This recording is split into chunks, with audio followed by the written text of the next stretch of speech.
खुलुमबाय। गोजोन फुंबिलिनि गासैबो बड'लेण्ड बुब्लिनि अनसायगिरिफोरखौ बरायग्रोबाय।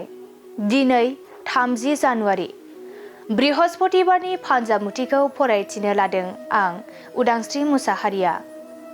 फान्जामुथिनि गिबियाव दं मेष राशि। थाबथाना थानाय जेंनाफोरा जोबस्रांलांनो हागौ। सुखु गोजोनैनो थानो हागोन। बृष राशि। नंखाय बाथ्राखौ लानानैनो गाज्रि मुं बांसावजानो हागौ। गुबुनजों गाज्रि नोजोरजों नायजागोन। मिथुन राशि। नखरनि खामानियावनो नांथाबना थानो गोनां जागोन। मेंनानै देहाखौ लोरबां मोनगोन। कर्कट राशि। गोनांथार खामानिनि थाखाय सोरजोंबा जगाजग खालामनांनो हागौ। गोसोखौ उसुखुथु मोनगोन। सिंह राशि। नोंथाङा गोमाना थानाय मुवाखौ मोनफिननो हागौ। नखराव बयनिबो रंजानाय फैगोन। कन्या राशि। गोबाव समनिफ्रायनो हास्थायना थानाय सिमांफोरा फैमाल जागोन। दुखु दाहाजोंनो साना बारलांगोन। तुला राशि। हरखाब खैफोदजों मोगा मोगि जानांनो हागौ। नोंथाङा सांग्राङै थानाया गाहाम जागोन। वृश्चिक राशि।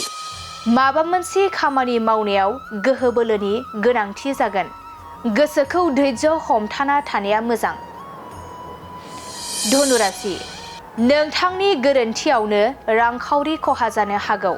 असान्थिजोंनो साना बारलांगोन। मकर राशि। आसा खालामना थानाय खामानिया जाफुंसार जागोन। रंजा खुसिनि सान जागोन। कुम्भ राशि। देहायाव सानाय सुनाय बेराम सोमजिनो हागौ। देहाखौ जोबोरैनो खस्थ' मोनखांगोन। मीन राशि। बायदि हाबा मावनो खाबु मोनगोन।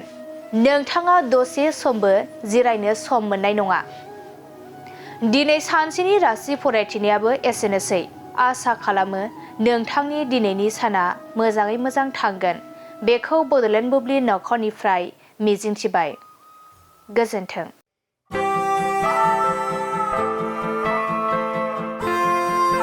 ब्रैथि क'क्राझार थुनलाइयारि फोरबो खुंफुंनो थाखाय साखाफारा। गोजोननि रादाब बिलाइनानै सुबुं हारिमु आरो थुनलाइखौ फोनांजाबनाय बे मोन्थोरजों बोसोरफ्रोमबो खुंबोबाय थानाय बायदिनो क'क्राझार सहरनि साखाथियाव थानाय बड'फा कालचारेल कमप्लेक्सआव फैगौ 1, 2 आरो 3 फेब्रुवारियाव खुंफुंजागोन ब्रैथि थुनलाइयारि फोरबोखौ। बायदि बायदि रंगिना संगिना हाबाफारिजों खुंफुंजागोन ब्रैथि क'क्राझार थुनलाइयारि फोरबोखौ। देग्लायनि ब्रैथि क'क्राझार थुनलाइयारि फोरबोआव गुबुन गुबुन हादोर आरो रायजोनिफ्राय गोबां लिरगिरिफोरा बाहागो लागोन। Denmark, Italy, south Korea, Japan, Estonia, Nepal, Bhutan गासै मोन 8 हादरनिफ्राय 9 लिरगिरिफोर आरो खमैबो गासै 150 लिरगिरिफोरा गुबुन गुबुन हादोर आरो रायजोनिफ्राय बाहागो लागोन। बिनि अनगायैबो गोबां हादोर आरो रायजोनि दैदेनगिरिफोराबो बे हाबाफारियाव बाहागो लागोन।